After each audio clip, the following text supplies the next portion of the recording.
Hello and welcome to the Defacto Review, your weekly roundup of the biggest stories shaping Mongolia. Good evening.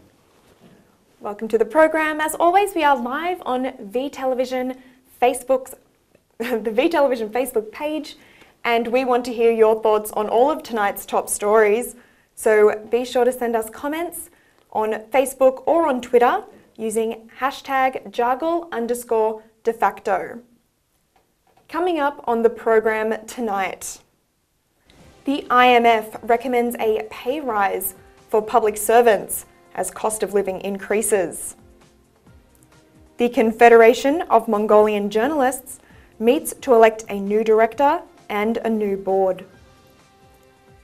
Approval has been given for new construction projects under Industrialization 21-100 and new projects to support people with visual, speech and hearing impairments. To our first story this week, and two developments could see both civil servants and social welfare recipients receiving greater financial support. The National Statistics Office this week released its determinations of the minimum standard of living across the country's various regions. Ulaanbaatar remains the most expensive at 198,600 tugriks per month, followed by the Khangai Mountainous region at 182,600 tugriks per month. A complete comparison of every region is available in English from the UB Post. Meanwhile, an International Monetary Fund working group this week proposed increasing civil servant wages in accordance with inflation. This proposal was made as part of the IMF's third evaluation of the Extended Fund Facility in Mongolia, which overall recommended decisive budget cuts.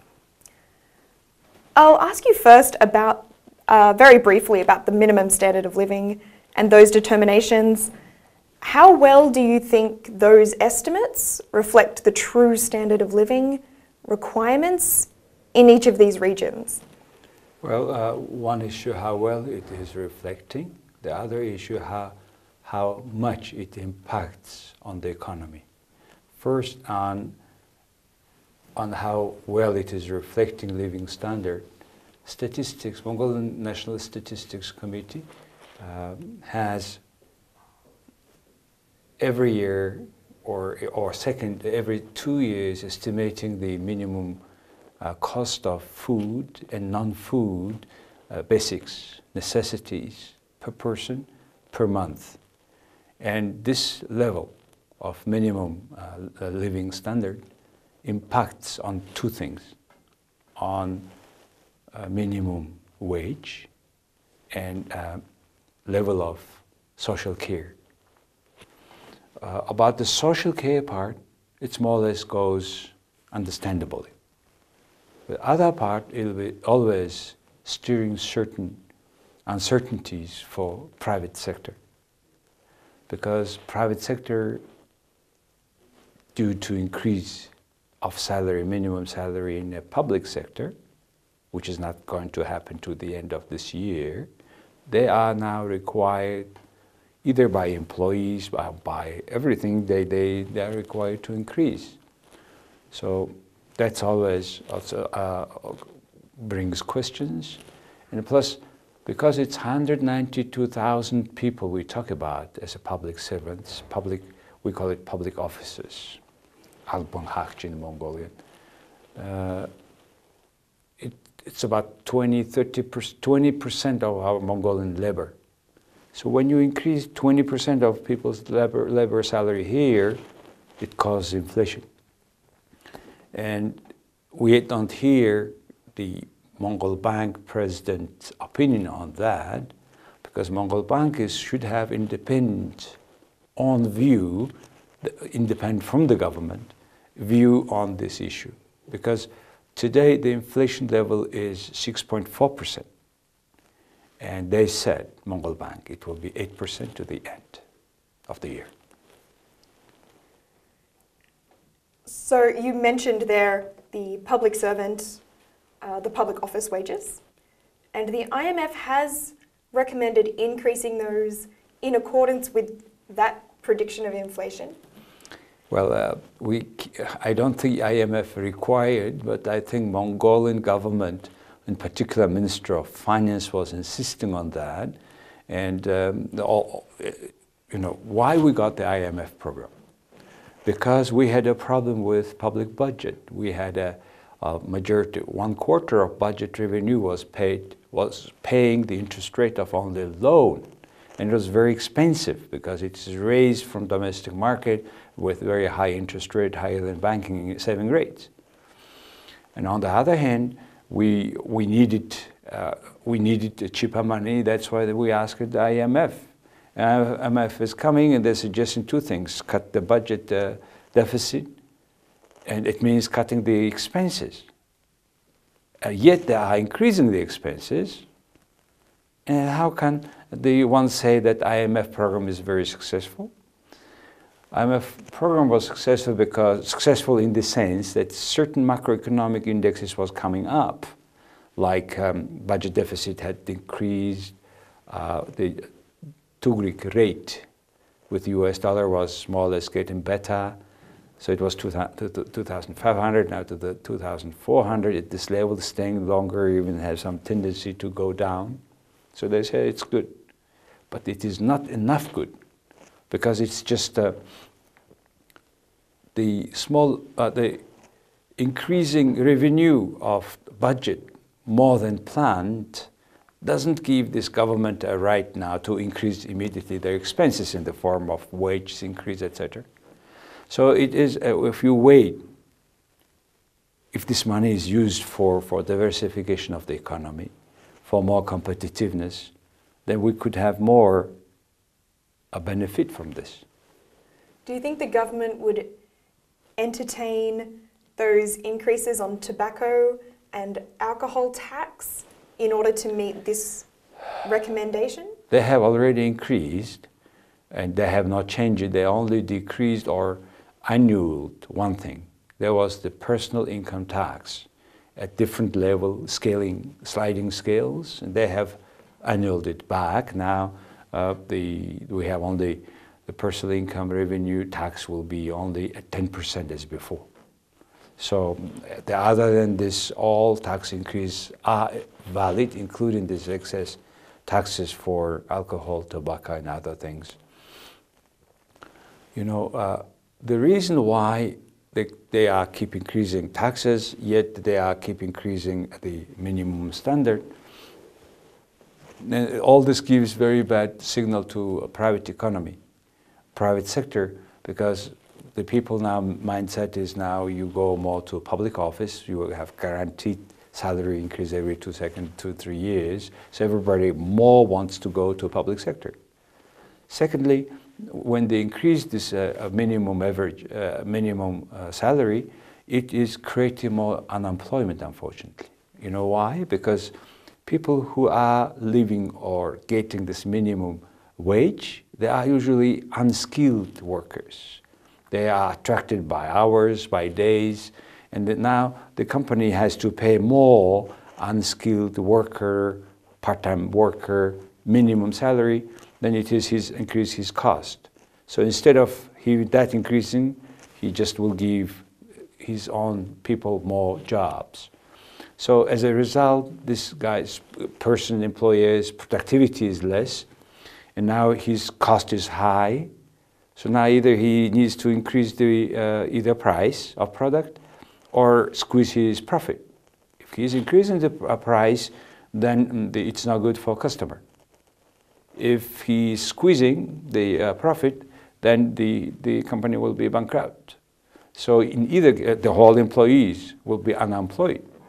So so this sort of unintended consequences are coming with this minimum increase of minimum salary level. To our next story tonight, and the Confederation of Mongolian Journalists met this past week to elect a new director and a new set of board members. This is their 17th annual conference. I will say that in the English coverage of this, they're a little dry, not much content, but I do know that in the Mongolian coverage, this is a very significant story. So could you take us through the result of these board elections? Yeah, indeed. This is a very important topic because we talk about the media. We talk about 5,000 people employed in this sector. We're talking about really about the capacity and the strength of democracy in the society, because media is kind of the major driver of the capacity of democracy. And yet we have a big problem, and which was reflected in this Confederation last conference. This conference was 17th Congress of this Confederation, because this one is established in 1951 originally, at the communist time, at the Ministry of Enlightenment, Workers' Trade Union, that was the name that time. And along with all institutions, political institutions of socialist Mongolia, it have gone through reforms, changes after 1990. So what happened was, at that time it's already called the Journalists' Union, but a part of split it off from the center, those who call themselves Democratic Journalists Association. So they were left separately. They have gone and they were living separately for another 10 years. In 2003 they got back and they called it Confederation of Journalists, which is currently now having that 17th Congress for last weekend. And there is a big problem because they suddenly suggested to change the charter. Before there were some 230 or so delegations, and those had not a chance to see the draft. But what they could see was, for example, the president of this confederation is to be non-political, non-partisan member, a person. They have deleted that provision, for example. And they have also suggested that means they can have some partisan person as a president, and they will work with parties, political parties and the government together, cooperation. So they got many people unhappy, and there were 3 candidates who was running for president election. They have left the Congress, and then after he said, according to the ex-president, he said that, we have calculated out of 230, 180 were in the presence, so we think this is valid. So that's what's happened in the conference. So what sort of impact would that decision to allow a partisan president have on the industry? Very much, because it cannot be reflected now, reflecting every different interests. Now, the new president is a Mongolian People's Party IMF committee head, so quite higher ranking party positions, Mr. Mandakh Batar. So he is there, who is that People's Party high-ranking officer. He's the president now. He also promised that he will get 1,000 journalists having houses, apartments, and journalists to be covered by risk insurance and also health insurance. But he did not say how, where these money would come. Big claims. So now then, in order to promise fulfill his promises, he is to glory, to pray for People's Party, how great is this party, how fantastic the economy is doing. All these jobs he has to do, otherwise he will not have one apartment there, you see, one. Secondly, I'm more concerned now, what will happen if this People's Party is kicked out from the ruling role, which most likely is going to happen in 2020. Democrats will go out, then they will kick them out. And then what will be happening with the journalists who were praying it with this so high note, People's Party? So this is actually reflecting a media true picture of this country. And unfortunately, media is the most politicized industry now. And almost all politicians had own media in this country. We have over 400 or so medias for this small economy, like 3 million people.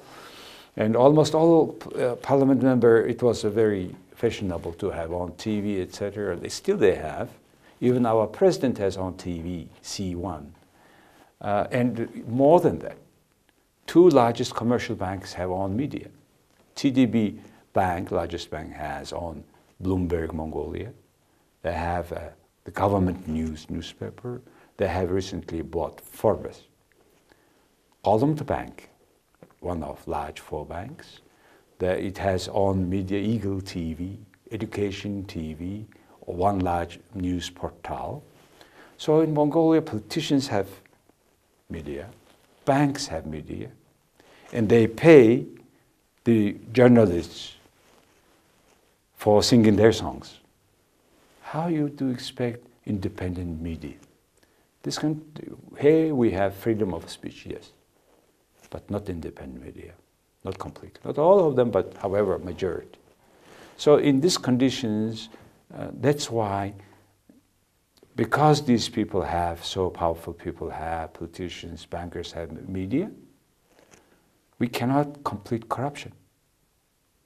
And corruption starts from political parties financing. And we have not up to now any really strong leader who can handle, who can stop the corruption through revealing the true source of political parties' financing. Prime Minister promised that he is not afraid of anything. Maybe he will do. So that's the situation, unfortunately. Do you think there will be any significant increase in journalistic independence when those banks have to get rid of their subsidiaries before the end of the year? Yeah, I think these Mongolian parliamentarians have a special law. There's a go-around for that? Only for these two banks to leave their subsidiaries. First of all, their media. And by the end of the year, these 2 banks should not have this media. But interestingly, how they will rid of it, through which name of son, daughter, or I don't know, wife, and it will be regarded independent or not, the second issue. But important thing is, legally they don't own it. And hopefully this media will either they are earning their bread themselves, without subsidy, I don't know how can they survive or not. So at least we will not see legally and officially banks having no media. To our next story, and last month approval was given for a new construction series of projects under the Industrialization 21-100 program. This is a multi-sector program that promises to share the benefits of economic development to the provinces of Mongolia. In particular, the program is speculated to create new jobs and strengthen domestic and foreign trade. The first projects are scheduled to begin this year, with the second phase of the program scheduled late 2019 or early 2020. So, what information can you tell us about this program? It promises some very big things for people living outside of the capital. What real impact can we expect? 21-100 means in 21 IMACs, total 100 plants, factories will be made. That's the promise. It's a plan, government plan. You know, if we have fulfilled all plans and promises of our government, we would be Switzerland. But we don't talk about by plans, unfortunately. Life is talking about by doings, right? And by implementations, unfortunately, we landed in Mongolia, not in Switzerland. And it's one of these programs, I believe. Why? Because Mongolian government has not yet created capacity of making not biased tender and honoring the tender and implementing these projects properly. First issue. Second issue. When they say they will make 100 plants, they, who? State-owned companies, private companies, and hopefully it's private companies, but with the private companies, we have a fund, for example, called SME Development Fund under the Ministry of Agriculture. If you go and visit that fund website, there's no clear report on how much money they have. They have several billion tugriks. And we don't know how they are selecting particular projects. What is the independent auditor's report of their money? Nobody knows because it is not on this website.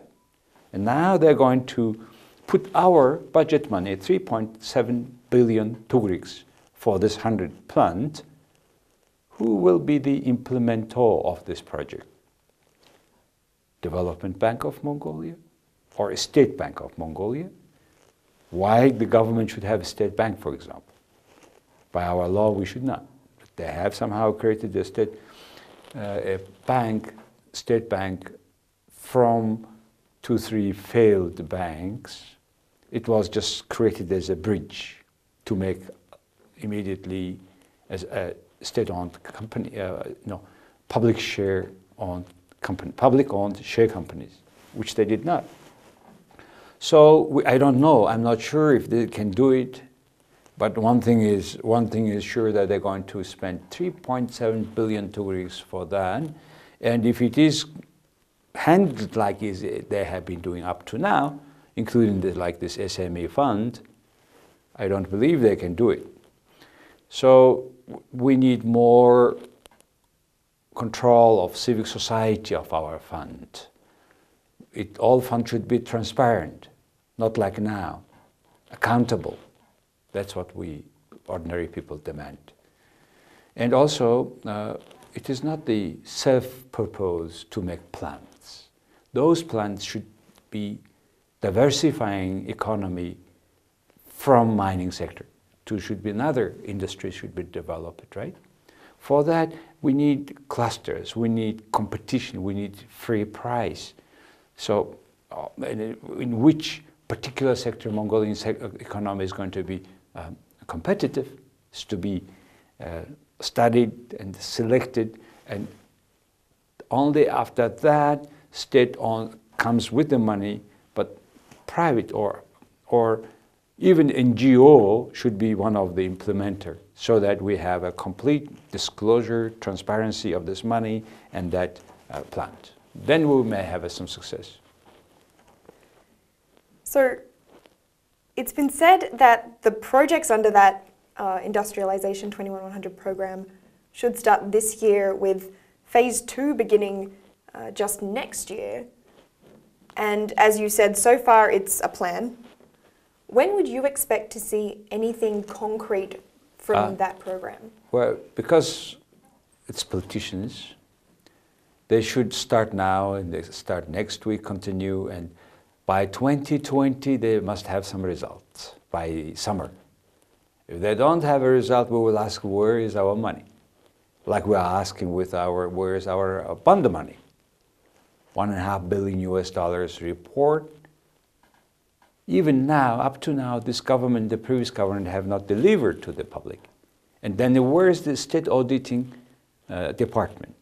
They are saying, oh, we will check it. I don't know how long and when it will be revealed. So hardly they will complete all things by 2020 elections. So in good news this week, we have seen some great steps forward for Mongolians living with visual, speech and hearing impairments, with the launch of 2 new initiatives. On Tuesday, the National Association of the Blind launched a program with the support of the Australian government to provide school textbooks and fairy tales in Braille for Mongolian primary school students. Also this week, some districts in Ulaanbaatar, in agreement with the Association of Sign Language Interpreters, have moved to ensure deaf and mute citizens' right to sue and to access legal institutions. Under this agreement, deaf and mute citizens will be offered signed language interpretation services when they access legal assistance. You did mention NGOs before to be able to provide oversight. In this case with people with a disability, here we have a couple of NGOs that are stepping up to the plate to provide services, and the Australian government giving a great deal of support to the Association for the Blind. Mm-hmm. Do you think the government is delegating its responsibilities to visually, speech and hearing impaired citizens to NGOs and foreign aid? Yep, the government really is trying. And sometimes, of course, because it's a developing country, we have not enough sources to implement many plans. And now this Australian ambassador handing over that project financing, I think, to start with this schools having this Braille also, Cyrillic and Brailles. And the people, the students who cannot read, they can feel and they can have as much as information like the other normal schools, which is a great first initiative, idea, and good job. And the other one is this, by the way, these three other implementers are the districts, government, local administration, district, 3 of them out of 8 districts of Ulaanbaatar have agreed to help or to have the court procedures go through also with so that with this all help the people cannot hear, cannot watch, or cannot speak, they were using the sign, etc. This is very significant gesture, significant step, I think, because then the people can be, because we have, these people, like any other people, have problems, have issues with the court. Now they can completely, fully understand what's going on, what they are talking about. It's a great step towards justice, towards better, more human society in Mongolia. In general, these two things show, these two projects will help Mongolians to understand people, disabled, people who have impaired, I would say. People have the same right, and the people, those who have not these disabilities should help to do everything that they feel also a part of society. And because of our past, we go through psychologically through the whole the restructuring of our mind towards these people, and I think it's a great two projects starts before this Tsagansar. It's a good start for the new year for all of those people that will be helped by those particular projects. And since we do speak about economic projects quite a lot on this program, do you think that helping these people with disabilities is good for the economy? Here it is not the issue of economy or not economy or other sectors. Because, by the way, when we create this free market, democratic and free market society, it is itself to be more human society, because free market, it's a very just system, because your exchange is happening based on your volunteer wish. Okay, you are voluntarily comes to the trade in the free market. That means it will be more prosperous, better economy, which will have a more chance, or more resources to provide for the people who has disability. And this is the way how the normal country's system work. And I think Mongolia is on the right track, and everybody who can should help those people who needs help. And we wish all of our viewers a very happy Tsagaan that is coming up this Thursday. And we are missing next week because it's the third day of Tsagaan. Nothing much to make analysis except big festivals, foods. So we'll meet you in 2 weeks from now. Have a great evening. Good night.